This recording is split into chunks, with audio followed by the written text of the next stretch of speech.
Bienvenidos a Operaciones Básicas. Vamos a estar hablando sobre tratamientos mecánicos que ocurren dentro de la industria de los alimentos en la Facultad de Ciencias Agropecuarias de la Universidad Nacional de Córdoba. Bueno, los tratamientos mecánicos que vamos a estar viendo en la industria de los alimentos van a estar separados en cuatro grandes áreas. Una va a ser sobre separación, otra sobre mezclado, otras que es la división y por último lo que es la aglomeración. Dentro de los tratamientos mecánicos lo vamos a estar analizando cada una de esas grandes áreas en sus subdivisiones o sus subproductos o en sus suboperaciones.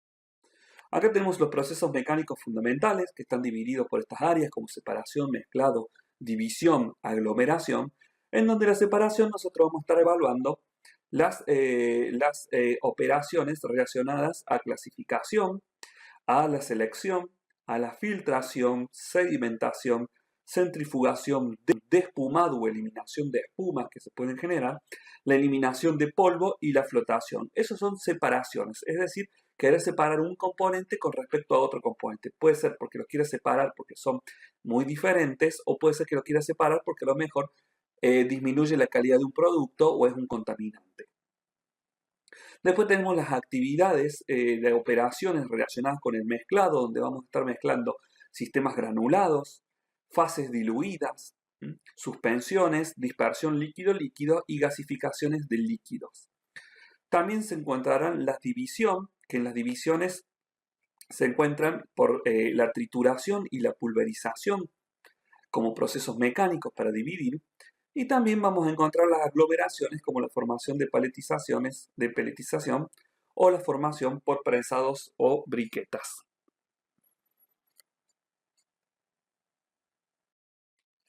Vamos a ver ahora en lo relacionado a los temas de separación o los tratamientos mecánicos relacionados con la separación.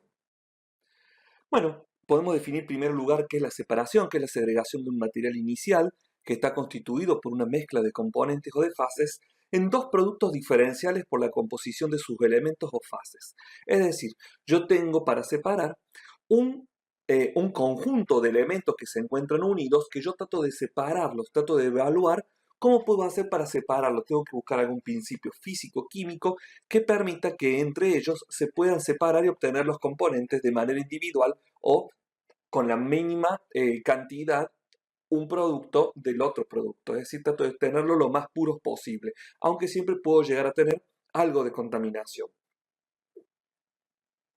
Se denomina rendimiento de la separación a lo que es la escala de medición del grado de eficiencia del proceso de separación, es decir, si yo tengo dos elementos constituidos 50 y 50 del producto A y 50 del producto B, o del elemento A y del elemento B.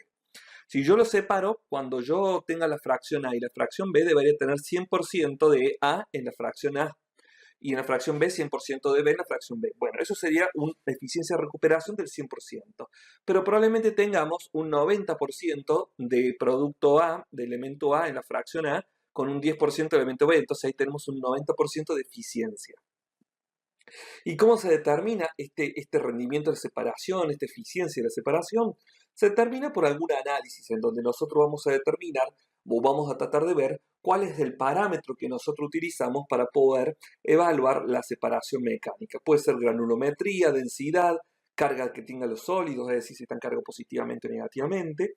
Y acá nosotros vemos que el objetivo de la separación consiste en redistribuir todas las partículas con un valor característico de E menor o igual a ese E definido, eso sí, así, definido con esa T, en el producto A, y todos los E que son mayores a ese phi en el producto B. Entonces acá yo estoy separando ese phi T, puede ser una granulometría de 10 milímetros. Entonces, en el producto A tengo que tener todas las menores iguales a 10 milímetros y en el producto B todas las que son mayores a 10 milímetros.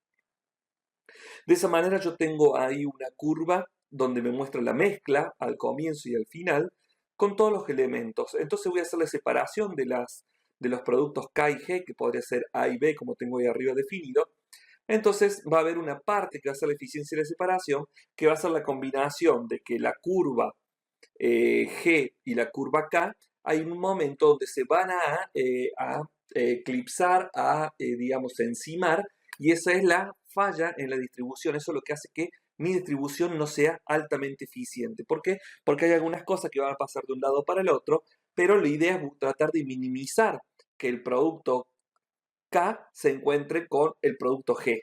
Digamos, ese tipo de contaminación, lo que yo tengo que hacer es tratar de minimizarlo. Entonces, mientras más eficiente sea el proceso de separación que yo utilice, mejor va a ser el rendimiento de la separación.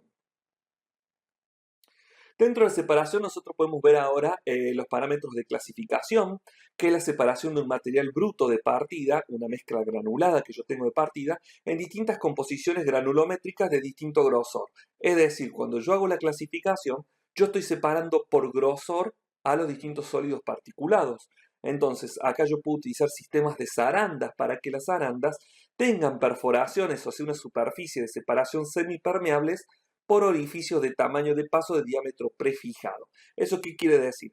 Que la zaranda es una superficie en donde yo voy a depositar el sólido y ese ya tiene un orificio de un tamaño de paso predeterminado. Es decir, puedo decir que sea de 10 milímetros los orificios, entonces va a caer a través de esa zaranda, de esa superficie perforada, todos los sólidos que tengan menos de 10 milímetros de diámetro. De esa manera, yo acá tengo una superficie semipermeable que va a permitir clasificar en distintas granulometrías los sólidos que yo estoy teniendo. Acá es un principio por medio del cribado, que son las zarandas, y también puedo hacer esta separación a través de medios hidráulicos, como puede ser una clasificación hidráulica tanto hídrica como también aérea. Pero en lo que es uno de los sólidos en donde yo no tengo participación de ningún componente hidráulico, simplemente acá en la zaranda lo que yo tengo es la agitación de ese conveyor, de ese transportador, que tiene distintas granulometrías, esas mallas que hacen que queden retenidos o no. Esas mallas también yo las puedo cambiar y entonces modificar de esa manera la granulometría que tiene la zaranda. La clasificación, bueno, acá tenemos la clasificación hidráulica, donde tenemos que la clasificación se logra por las diferentes velocidades de sedimentación que tienen las partículas o las trayectorias de las partículas en virtud de fuerzas de campo, corrientes hidráulicas y fuerzas de inercia. Es decir, distintas fuerzas son aplicadas para que por medio de un concepto hidráulico nosotros estemos tratando de separar un compuesto que a lo mejor es más pesado de uno que es menos pesado, o un compuesto que es más denso de otro menos denso, o que uno tiene una superficie de exposición más grande que el otro. De esa manera, esas propiedades extensivas que va a tener o intensivas que va a tener estos sólidos va a hacer que se separe por una acción hidráulica. Acá vemos unos equipamientos que vamos a estar analizando un poco más en esta figura, que los principios de actuación de clasificación hidráulica vos tenés en el punto A lo que se llama el aventado de corriente transversal. Es un aventador horizontal, es decir, yo lo estoy alimentando por la tobera A por encima y hay un flujo de viento que es el F1 que viene por el costado, que lo que trata de hacer es separar, por ejemplo, una cáscara de un maní, por ejemplo, de maní. Entonces el maní al ser redondo no es tan arrastrado por la fuerza del viento que lo rodea, le hace todo un borde a este particulado redondo que hace que no sea arrastrado mucho y puede caer por la salida K1. En cambio, la caja de ese maní que tiene un tamaño irregular, que es más liviana, que tiene poca densidad, es arrastrada por el viento, llevándolo y sacándolo por la salida K2. De esa forma yo estoy separando de manera hidráulica con viento componentes que tienen distintos pesos específicos o que son distintas densidades o estructuras irregulares. Posteriormente, en el B yo tengo una clasificación hídrica por corriente transversal laminar. Acá yo estoy utilizando, en lugar de aire, yo estoy utilizando agua, en donde vengo arrastrando unas partículas que son más densas, más pesadas, con respecto a las otras.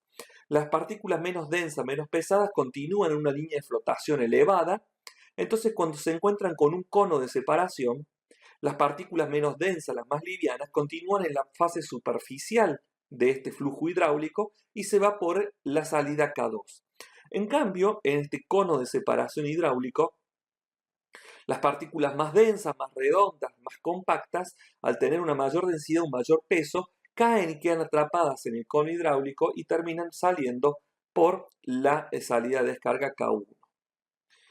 En el punto número C, nosotros tenemos esa clasificación hídrica, también acá tenemos nosotros por medio de agua, pero tiene una corriente transversal turbulenta. Es decir, yo tengo acá dos elementos que quiero separar, uno que es más denso y otro que es menos denso, pero esto está en toda una masa rectangular moviéndose como si fuera un solo fluido que mantiene estos dos sistemas heterogéneos, estas dos partículas heterogéneas juntas, mezcladas, dando vuelta. Pero a medida que va avanzando este flujo, las partículas que son más livianas se van a ir por el K2, por la salida de descarga K2 por encima, porque al ser más liviana, van a tender a flotar. En cambio, las partículas que son más pesadas van a salir por la salida K1. La eficiencia de separación también tiene que ser muy importante porque hay algunas sustancias que van a poder salir mientras que otras no. En clasificación por contracorriente, ese es el punto D, en donde lo que nosotros tenemos en este punto D es una alimentación por el caño A, en donde viene ingresado una sustancia particulada más otra sustancia que no es tan densa, que no es tan compacta, como puede ser, por ejemplo, una caja de maní, una cajera de maní. Entonces, con la acción del viento contracorriente, me va a elevar todas estas cajas, todas estas... esto se utiliza mucho en lo que es la prelimpieza de todo lo que es el material que va a ingresar a las plantas industriales. Entonces, de esa manera yo puedo estar arrastrando y sacando todo lo que son pasto, material vegetal, y me estoy quedando con los materiales granulares, como pueden ser los granos de semilla, los granos de maíz, los granos de maní.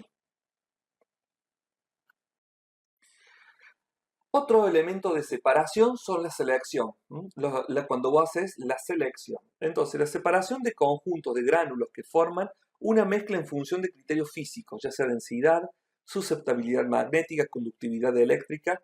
Entonces se selecciona la característica de separación que genera la mayor eficiencia de separación.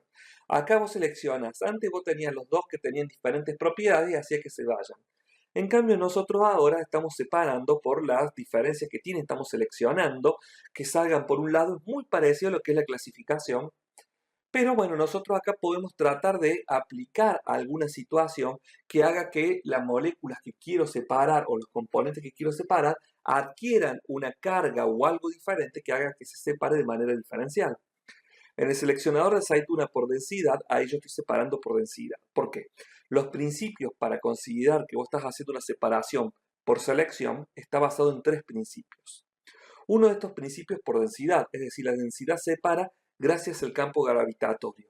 Yo lo pongo con líquido, tiro las aceitunas y estas se van a separar de acuerdo a sus densidades que están relacionadas a lo mejor con el tamaño que tiene la aceituna. De esta manera yo la estoy clasificando o la estoy seleccionando por su tamaño y me quedo con la que a mí me interesa. La magnética es un medio de un separador magnético en movimiento. Si yo tengo a lo mejor algún elemento que tiene un alto contenido de hierro o minerales que yo quiero separar para agregar como ingrediente alimentario, entonces voy a hacer una selección magnética.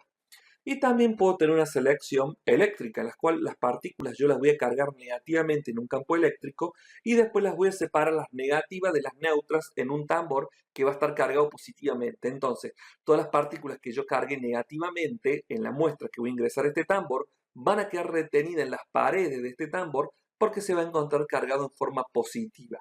Y todas las partículas que son neutras, que no se cargaron, van a seguir de viaje sin poder ser retenidas en este tambor.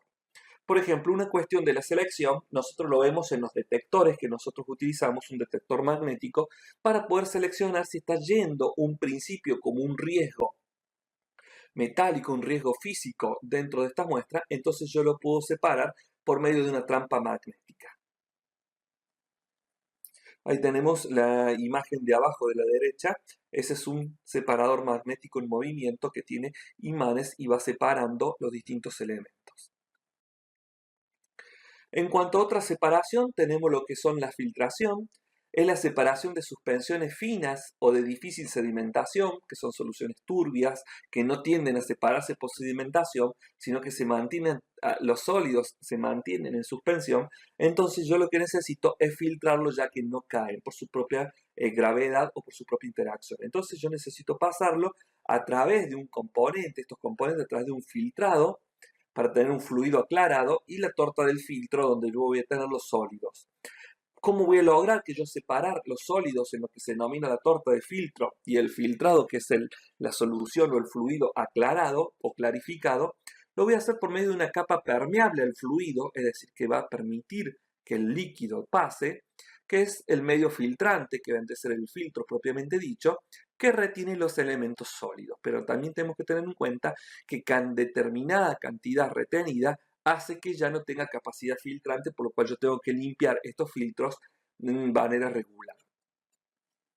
Acá tenemos filtración, por ejemplo, podemos hacer una filtración de separación de sólidos, en donde a mí lo que me interesa es la fase líquida sin los sólidos. Ahora después podemos tener una filtración de separación de líquidos, en donde yo lo que recupero es lo sólido.